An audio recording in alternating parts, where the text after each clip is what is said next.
recently, but of course they defended the filibuster years ago. The hypocrisy is real. Joining us now to talk more about this is Florida Congressman Byron Donalds. Congressman, great to see you.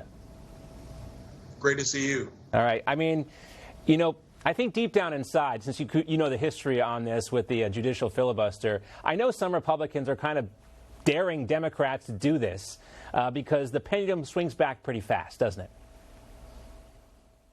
First of all, it does swing back very fast, but this is destructive, not just of the nature of the Senate, but the nature of the Republic. Let's take a trip down memory lane. I mean, even Joe Biden needs to try to go back and remember the actual history of the filibuster.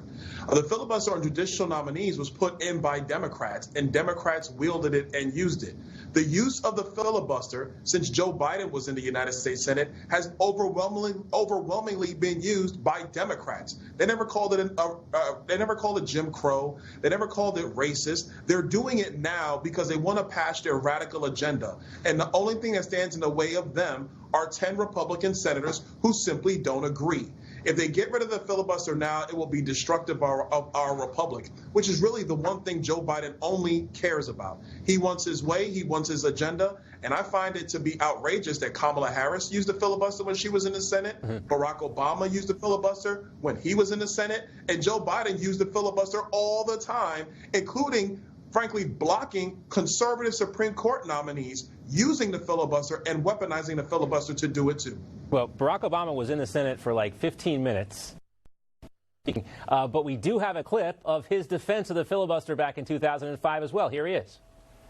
The American people want less partisanship in this town, but everyone in this chamber knows that if the majority chooses to end the filibuster, if they choose to change the rules and put an end to democratic debate, then the fighting and the bitterness and the gridlock will only get worse.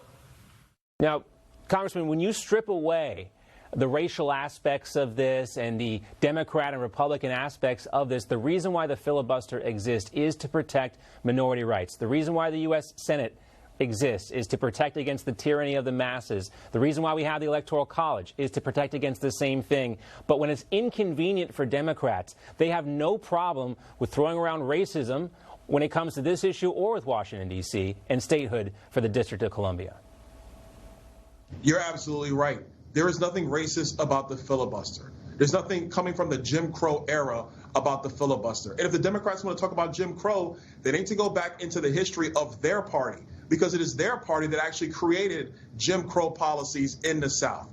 But let's be very clear. You are correct. The filibuster actually protects the minority voices in the United States. That's its role. That's what it's designed to do. If you get rid of it, we're going to have one-way mobocracy in the United States of America. It's destructive of our country because the minority has rights too. And what you can never do is just do something just to get your agenda across. That's what President Biden wants to do. Frankly, that's what Kamala Harris wants to do, and that's what the radical left want to do. You don't hear Bernie Sanders or AOC begging to keep the filibuster. You know why? Because they want to push their radical agenda. That is what at hand. And once again, the left is weaponizing race as the tool to try to get their agenda across. And it was one of those moments where it was really strange to see Joe Biden struggle, a guy who served 47 years in Washington, a lot of that time in the U.S. Senate, on the rules of the filibuster. As far as I understand it, you just need 51 votes to get rid of the filibuster. He struggled on that in a number of areas as well. That was a little hard to watch. I also want to focus, though, on Nancy Pelosi, because yesterday she seemed to be having like a virtual press conference. She wasn't in her normal surroundings, and she seemed to speak the truth about what she thinks about her own power here. And this is in reference to that Iowa House race that was won by Congresswoman Miller Meeks by the narrowest of margins. But Democrats are trying to, oh my gosh, undo the election. Here's the speaker talking about that. Now, if I wanted to be unfair, I wouldn't have seated the Republican from Iowa, because that was my right on the opening day. I would have just said, they're not seated. And that would have been my right as Speaker to do. My right as Speaker is to tell the people of Iowa who they can and cannot have representing them in Congress. Is that how, am I interpreting that incorrectly? What she says is what she believes, and what she believes is disastrous for the country. Let's be very clear.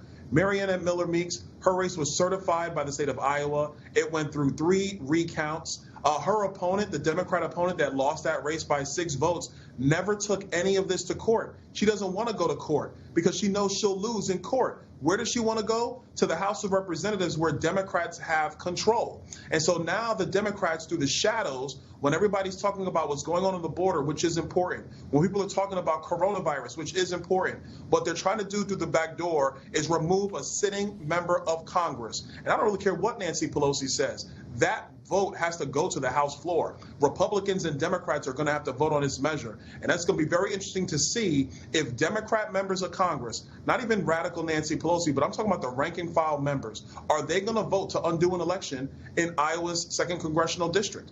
That's what's at stake right now. Well, I think Nancy Pelosi, in her grip on power, the margin is so thin there between Democrats and Republicans. You know, and I know, she needs every possible vote she can get. I don't think there's nothing that she won't do. Well, there are some things, but when it comes to stuff like this, nothing she won't do. Congressman Byron Donalds, great to see you. Thanks so much, sir.